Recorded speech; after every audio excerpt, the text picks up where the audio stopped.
Welcome to this plumberparts.co.uk video. This is going to be a helpful video for you if you're not 100% plumbery orientated and you're finding that the radiator you've got in your house isn't giving out the heat that you'd like. So this video is not going to involve any draining down of heating systems, any plumbing or anything like that. We're just going to go through a few steps that you could do to your radiator to make sure that it works properly, to make sure that it's giving out the most amount of heat that it can. We're going to have a radiator here that is fully hot, fully heated up, and we're going to make some improvements to that radiator to give out more heat. One of the main things I'm going to do in this video is I'm actually going to add this beast to the bottom of the radiators here. This effectively will turn the radiator into a very quiet, very efficient fan coil unit. The ground floor of this property has always struggled to get over 18 degrees and takes hours and hours to get warm, so I'm going to leave these in for a week and then return later in this video to see how they worked. You're going to be able to buy these in our Amazon store. I'll leave links to that below, but without further ado, let's get on with the video. There's 2 steps to it, and after you've done it, I think you're going to find there's going to be a real difference to the ambient temperature in your room. All right? There's one thing you got to do. I think you know what it is, everybody. Let's hold tight. Let's get going.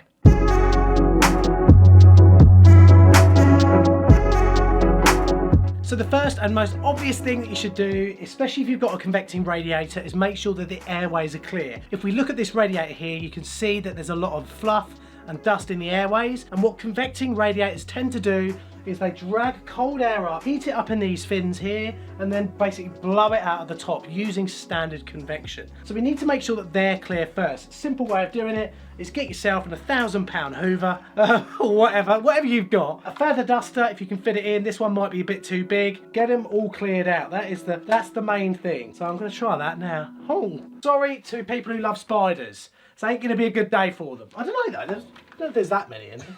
Just start at one end, just keep pushing this down, all the way down like that, and then all the way up again. Just work your way along the radiator basically. This is probably a little bit too big, this fluffer, but it's going to do a pretty good job. We have to get down in these really small fins just along here. This is a time consuming part of the job, and if you don't have the proper tools to do it, I will see if I can find some proper radiator dusters and shove them on our shop, and you can find them below. What you can do, find anything small that can go down those little cavities. I use the end of a tie rope sometimes, put a little knot in it, or just get it like so you feed it down into each one, and this will just fall all the way down nice and easily. When it's out the bottom, just a couple of ways like that, and then that's it, that's that one done. This is going to take you 10 minutes. Just put the radio on and just have a go. And then when you've done that, run the Hoover across the top, run the Hoover across the bottom, and then you'll get all these fins out. So look, I'm going to do this half now, and then once I've done that, we'll leave this half and you can see the difference. It'll give you a really good idea as to why it's so important to make sure that the airways in your radiator and in the convector are completely clear. Do the back of the rad as well, all right? Because that's just another little area, isn't it, where it can all get heated up and be thrown into the room to warm you up while you enjoy a nice little tot of dark rum on ice. Oh. So as you can see here, just go down all those small little fins there. Time consuming but important. Work your way methodically along the radiator as well. Make sure once you've done this job, you hoover across the top and also hoover across the carpet as well, because there'll be a lot out the bottom. There's one half of the radiator cleared out, and then look at the other half. Once we get to that bit that's not cleared out, look, you can't see anything. It's an absolute state, isn't it? So look, that like that, and then like that. So now you've seen that, I'm going to clean the rest of the radiator and then we can actually whack these fans on the bottom. This is going to be a really cool bit where I use a thermal camera to see if this works. It's going to be wicked, so keep watching. Now I love to prove to you that things work and that they work how they should. That's why I've got this lovely little thermal imaging camera here. If I turn that on, we'll actually be able to see the heat in the radiator. Now, that's a great thing for us to see, to say, oh, the radiator's not got sludge in it and that sort of thing. As you can see there, we've got a nice little reading of that. But I'd like to be able to read how much heat is coming off convected from this radiator. So this is what I'm going to do. I'm going to get a massive big piece of parcel here that we've got, put it across the top, and then hopefully the difference in measurement reading of this getting hot or cold will hopefully tell us that what we've done has made this convect more. That's what I'm hoping anyway. But first, let's put together our Speed Comfort fans and fit them underneath the radiators. You're not going to believe how easy it is to do. So the main thing you're going to be getting is this Speed Comfort 3 fan here. Now this is going to work quite well for a radiator that's about 600 wide, that sort of thing. If you've got a long radiator, you're not going to want just one of these. You're going to want a few. For instance, the radiator in there, I'm going to be putting 3 in. I'm going to be putting 2 on this radiator here. The nice perks that they have is that they've got little magnetic feet. So on this double panel convector behind us, this is going to hide up in there. You're not even going to know it's there. They're also super silent. So imagine almost like the new fan on a computer. And also the amount of energy they use is absolutely tiny. You know, the saving you're going to get by having, for instance, a boiler, a condensing boiler with a colder return and condensing more is going to outweigh any expenditure you have running these. So you're going to have this bit here, nice and easy. There are different mounting options as well. So for instance, if you've got a single panel convector, you can use these brackets here that have a different magnet on them. So for instance, that will pop up under there on the inside of your single panel convector, and then that will sit up on there, nice and easy. You can also get feet clamps, so it'll actually sit on the floor under the radiator. Personally, I'd actually find a way, if you're really stuck, of maybe using tie wraps to tie wrap to the bottom of the radiator. Most of us are going to have radiators that these can fit on. If you've got a set of radiators and you're like, I don't know which ones are going to fit, then by all means contact this company and they'll be able to tell you which ones they recommend for each different size of radiator. So how does this know when to come on and off, and how is it powered? Well, we've got this little standard adapter and sensor. So you've got your adapter that goes into the wall. Now you can just plug these into the wall so they run all the time, even though I wouldn't recommend that.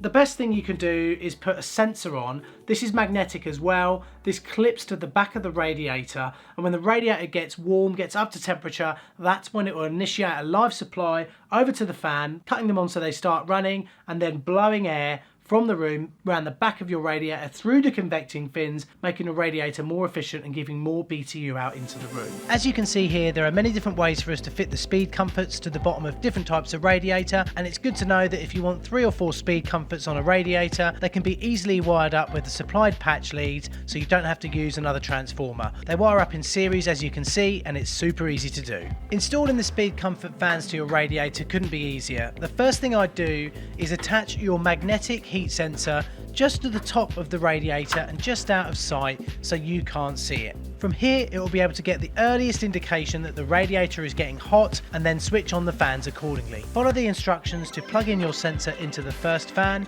and then install whatever patch leads and the power lead that you need before slotting the fan up easily with the magnetic strips. Lastly, all you need to do is pop in the transformer into the plug socket, and that's it. The only thing you might want to do after that is a little bit of wire hiding and cleaning up, but effectively the job is done.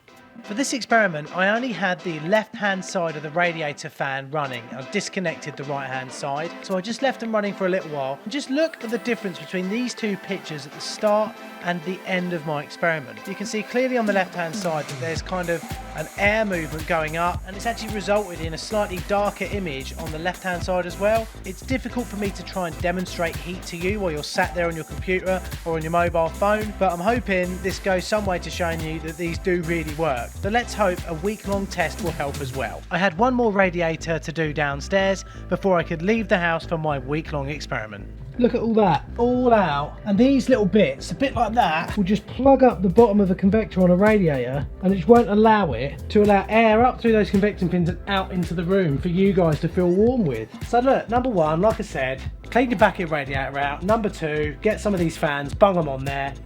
Believe me, you'll be upgrading. I think this radiator here demonstrated quite well the problems you can come up against when trying to fit fans or whatever under a radiator, especially when someone has put conduit for a wire behind and under the radiator as well. Right then guys, we've got all these on now, they're all running. I've got to say, feels toasty in here, really does. But I'm just going to leave them running for a week now. I mean, where are we, sort of late January or mid-January? Yes, mid-Jan at the moment, so it's pretty cold out there. We're also up on the fens at the moment. If you don't know what the fens are, the really windy part of East Anglia, really flat, no hills, no rock climbing. I'm going to be interested to see how this works. This is a chilly house, it always has been, and already I'm feeling like it's kind of changed how warm the house is. Also, having an airflow around the house means you evenly heat stuff up. and we've got, you know, a load of fans there that you don't even know are there, you can't hear. They're moving air around this whole room, and we've done another room just through there at the moment. Exactly the same thing is happening. So I'll be interested to see how that works. Obviously, if this doesn't work, I'll be taking those little beasts away, getting them refunded, and putting a bigger radiator in. But I'd just be interested to see how these work. So let's fast forward. Right, so I'm back at this job, and I need to come clean on something on this one, really. I've been a bit of a naughty boy with you guys, and I should have told you this at the start of the video. But I actually think it's going to reflect nicely on this video. This house, the house that I'm working at here, is my mother-in-law's house, right? So it's a freebie job, all right?